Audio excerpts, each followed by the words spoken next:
Ce reportage m'a fait péter un câble. On va l'analyser ensemble. Travailler au corps ses muscles. Au début, ça va, le reportage commence bien. Et là, écoutez le ton de la voix. Multiplier les efforts, la souffrance parfois. On sait déjà que ça sent mauvais, que ça va pas être positif du tout. Pour se sculpter une silhouette de rêve. Une silhouette de rêve, certes, mais surtout un corps en bonne santé. Le sport, c'est pas juste de l'apparence physique. C'est aussi à l'intérieur de votre corps et de votre tête que vous vous sentirez mieux. Certains, comme Lucas, 17 ans, y viennent jusqu'à 5 fois par semaine. Et alors? C'est très bien 5 fois par semaine. Ça fait une petite pause d'1h30 dans la journée, plutôt que déprimé de fumer un gros dé. Ça me pousse toujours à aller plus loin et à repousser mes limites. Ça permet de reprendre un peu confiance en soi, de se former un nouveau corps. Bravo Lucas, je suis fier de toi. Continue à t'entraîner dur. Un culte des abdos, une quête pour les ados. Ah tiens, c'est moi au milieu. Avec le risque de rendre accro. Oh là là, j'ai l'impression de revenir en arrière en écoutant ce reportage. Est-ce qu'être accro au sport, ce serait pas la meilleure drogue au monde? Une dépendance excessive au sport. Pourquoi il faut toujours tirer ça vers le négatif? Qui pour les médecins peut menacer la santé des plus jeunes. Du coup, qu'est-ce qui est mieux? Qu'ils restent dans leur lit à scroller TikTok toute la journée en mangeant du Nutella? Il y a un risque évidemment de ralentir sa croissance musculaire.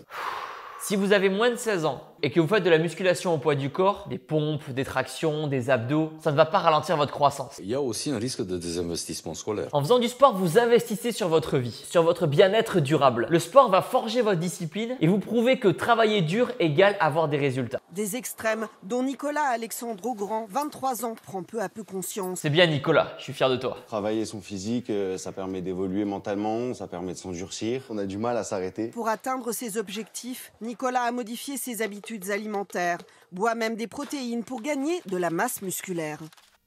Retour au Moyen-Âge. Combien de fois il faudra répéter aux gens que prendre des protéines en poudre, c'est pas nocif? On dirait le cliché de l'oncle bof qui boit et qui fume et qui te reproche de boire des protéines. Ce reportage dénigre complètement les sportifs. Vous crachez à la figure de toutes les personnes qui s'entraînent dur chaque jour et qui donnent leur maximum pour devenir de meilleures personnes. C'est pas parce que cette journaliste n'a jamais fait de sport et qu'elle est bientôt en fin de vie qu'elle doit décourager les autres d'en faire. On passe notre temps à motiver les gens à faire du sport, à leur expliquer que c'est bien pour eux. Et là, dans ce journal de 20 heures vu par des millions de personnes, vous les confortez dans cette crainte de faire du sport. C'est ridicule. Bref, likez cette vidéo, abonnez-vous, nouvelle vidéo demain. Moi, je vais évacuer tout ça à la salle de sport ou alors avec une bonne clope. Si on écoute le reportage. Si vous souhaitez maintenant découvrir encore plus de programmes pour perdre du poids ou prendre du muscle, c'est sur notre application ShapeU que ça se passe. Pour faire simple, c'est un peu le Netflix du sport. Il y a des entraînements, des recettes saines et gourmandes créées par Juju, des challenges sportifs. Pour la télécharger, le lien est dans la description. Sinon, nous, on se voit très vite. À bientôt!